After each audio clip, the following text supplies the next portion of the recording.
Showtime! The Capital G show starts right now.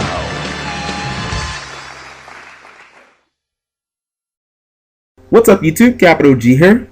So guys, I'm asking a very simple question in this video.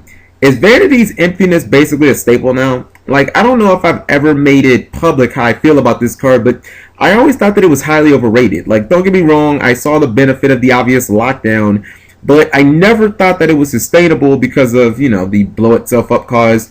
And I kept looking at these top 8 regional decks, and I noticed that this card kept getting more and more popular, and I thought to myself, okay, here we go again, hype, hype, hype, until I really stared the card down myself, and I realized how fucking frustrating it could be to deal with. Like, I'll give you a couple examples that, you know, I've ran into on DM. So I'm playing against Dragon Rulers with my Black Wings, and my opponent has Stardust Dragon, Castle Dragon Souls, and a face down Speller Trap. I go Summon Shura, I search from Black Whirlwind, I search Gale, I already had a Colute in my hand, and he flips over Vanity's Emptiness, and at first I was just like, okay, you know, I don't really care about that. And then I realized, holy crap, I'm in a really bad bind here. I can't get over Stardust because, you know, Colute plus Shura is 3,200, but Stardust plus Dragon Souls is 3,300. I can't special summon Gale from my hand. Obviously, I'd be able to cut Stardust in half if I could. And even if I had some way of spot on removing the Vanity's Emptiness like an MST, he would obviously just negate it with Stardust. The Vanity's Emptiness would blow itself up, but the Stardust would come back during the end phase anyway. So, you know, it was a really bad situation. And then to top it all off, he can just turn his Vanity's Emptiness off during his turn because he could just activate Ravine, send something to the graveyard. So it's like, he can go ham, but I can't do anything, you know what I mean? And I realized, wow, that was a pretty dirty lock. Second situation, I'm playing against Vanities, and, you know, he just kind of goes off turn 1 with 2 barriers set, and he makes Master Key Beetle, and he uses it on a face-down card, and I'm like, okay, I don't know what he's really doing there. And then he plays Infernity Launcher, and he gets Necromancer and Infernity Archfiend, and he gets his 3rd barrier, and then he flips over Vanity's Emptiness on my turn, and it's like, what can you do at that point? I mean, this type of situation is 99.9% auto win against Dragon Rulers because, you know, against any other deck, if somebody tries to do the Master Key Beetle, Vanity's Emptiness lock, you know, they can just be like, okay, that's cool. Activate Blaster, blow up your Master Key Beetle. Now you lose, you know, both cards. Or they could just use Regeki Break. But against Vanities, it's just like, okay, they can just go barrier, barrier, barrier, barrier. And because Master Key Beetle is still face up, he's going to make sure that the Vanity's Emptiness doesn't blow itself up. So what I realized about the card is it's not even about sustaining the lock because against a deck like Dragon Rulers or Mermail, you know, one turn is pretty much all you need.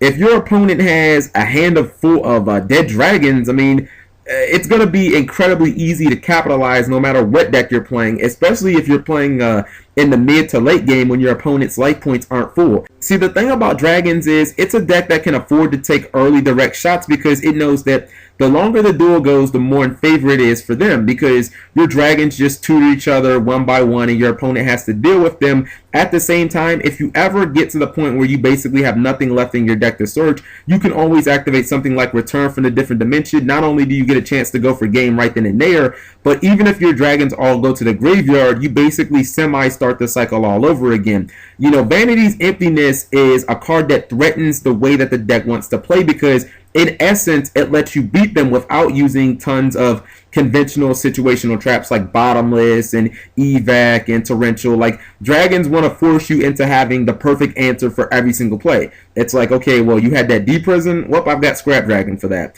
You know, oh, you have Torrential? Well, I've got Stardust for that.